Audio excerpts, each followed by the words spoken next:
It was on Monday morning when Mrs. Anthony's alarm rang, as it was every day. Most especially during the week. Mrs. Anthony had 2 kids, a boy and a girl named Daniel and Daniela. Daniel is just 10 years old while Daniela is 8 years old. Immediately when Mrs. Anthony heard the sound of the alarm, she rose up and also woke her kids up.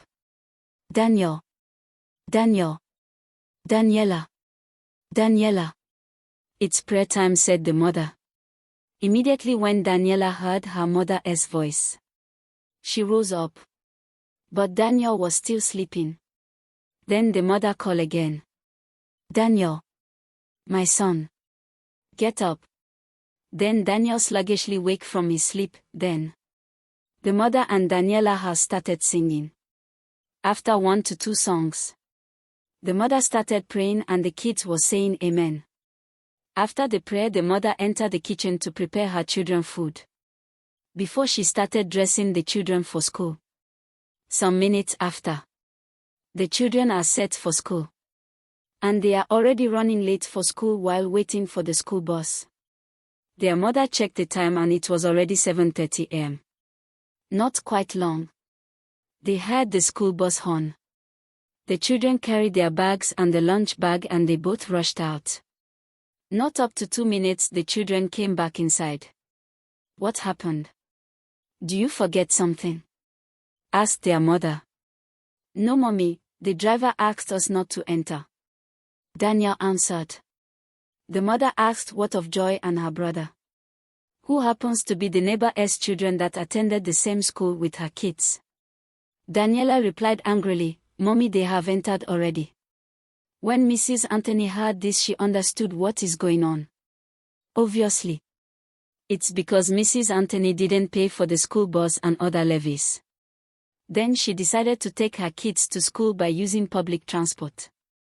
Finally, they got to the school.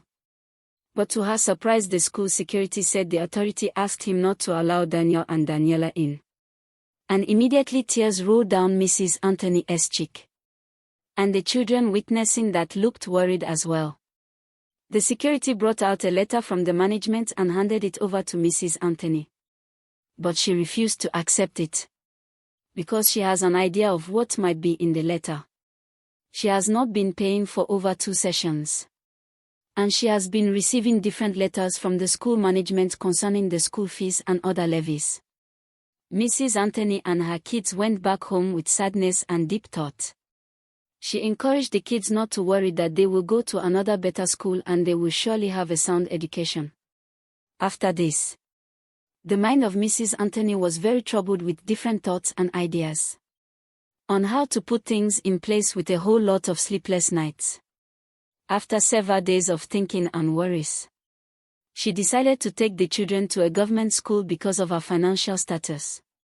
Although Mrs. Anthony was not happy with this idea, but she was left with no choice. Daniel and Daniela started the school close to their house. And at the end of the section, Daniel and Daniela was leading the whole school. Oh, what a surprise! Mrs. Anthony was very happy. The school principal decided to take them to a competition at the state. Daniel and Daniela won the competition and they were given scholarship to continue their education abroad. When this information reached Mrs. Anthony, she busted into cry. But this time, it is a cry of joy. She said, Am I dreaming? This is how Mrs. Anthony and her children began a new life. Despite what Mrs. Anthony had been through, to the extent of not affording to pay her children bills. People around her know her as a debtor. But today, she is living in abroad with her kids.